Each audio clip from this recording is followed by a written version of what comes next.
Olá pessoal, como vocês estão? Tudo bem?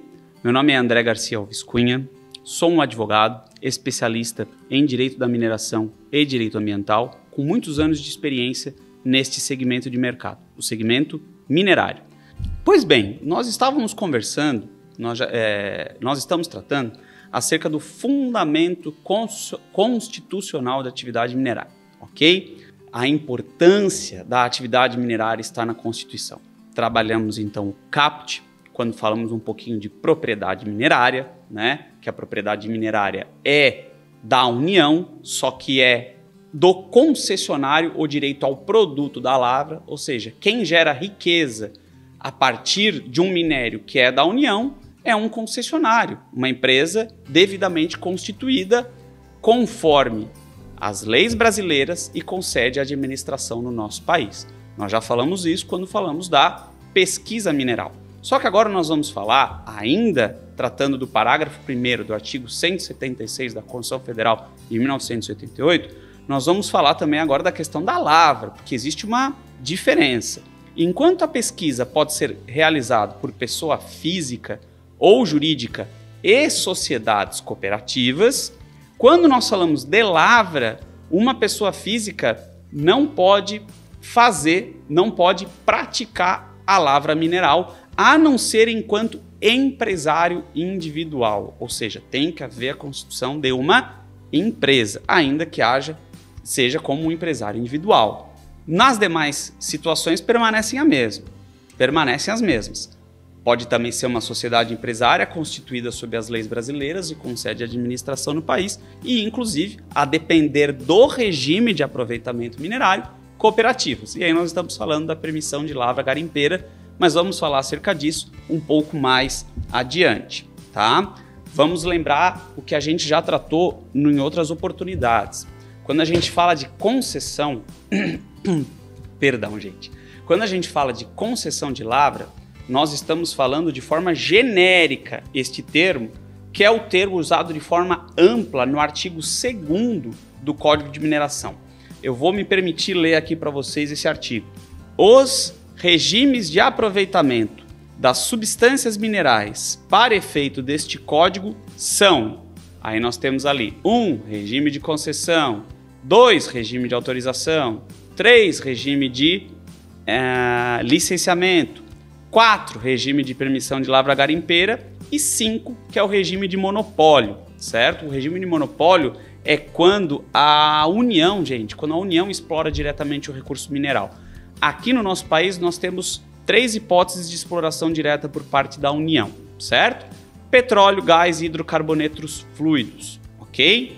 Nas demais hipóteses nós temos uma concessão da União ao minerador, concessão, estou usando esse termo de forma ampla, existe uma concessão e dentro dessa concessão nós temos regimes de aproveitamento, que pode ser, quando nós falamos de uma portaria de lavra, nós estamos falando que é a concessão definitiva, nós estamos falando do regime de concessão de lavra, um regime de autorização, quando depender de expedição de um alvará por parte do diretor-geral da Agência Nacional de Mineração, um regime de licenciamento, quando depender de uma licença a ser expedida em obediência aos regulamentos locais, aí a gente está falando dos municípios, né, que autorizam para determinados tipos de substância um minerador promover a mineração, o regime de permissão de lavra garimpeira e o regime de monopólio que eu já tratei aqui para vocês. Então esses são os 5 regimes de aproveitamento de substâncias minerais que nós temos no nosso país.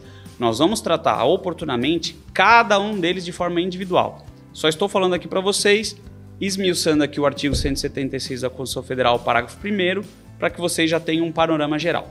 Qual é o motivo de ser assim? Qual é o motivo de que a lavra tenha que ser executada, ou até mesmo a pesquisa?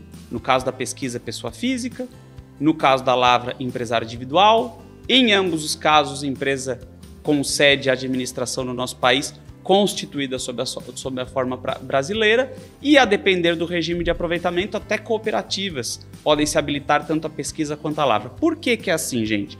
Porque a mineração, e aqui eu vou novamente me permitir ler, porque a mineração é uma atividade de interesse nacional, que se revela estratégica na medida em que fortalece a soberania do país. Em tese, o desenvolvimento do setor independe de regulação internacional, supranacional ou privada. A gente sabe que não é assim, né, gente? A gente sabe que hoje nós não somos uma ilha. De certa forma, e de forma muito direta e impactante, o aproveitamento das substâncias minerais, ele não se regula exclusivamente pela legislação nacional. Evidentemente, o mercado, em muitas oportunidades, eu diria que na maioria das oportunidades, dita a forma pela qual, né, os aproveitamentos das substâncias minerais ocorrem, né? Depende muito da variação do mercado. Porém, a aplicação da norma propriamente dita tem que ser com base na norma brasileira, tá ok? Então, esse que é o sentido da Constituição Federal. Esse que é o sentido da redação do artigo 176 da Constituição Federal. Os minerais são estratégicos para o nosso país? São. Então, uma vez que são estratégicos, vamos protegê-los para que quem se beneficie deles seja a sociedade brasileira. De forma de uma exploração a partir de um regime de monopólio pela União, já falei as hipóteses específicas deste caso, ou através de concessão a um empresário individualmente considerado. Tá ok? Então, é isso aí. Gostaria de agradecer novamente. Se você gostou desse conteúdo, achou interessante, achou importante, se ele impacta diretamente na sua atividade diária, queria dizer para você, curta, acompanhe o nosso canal e se souber de alguém que possa ter interesse, compartilhe também, tá ok? Um grande abraço e até a próxima.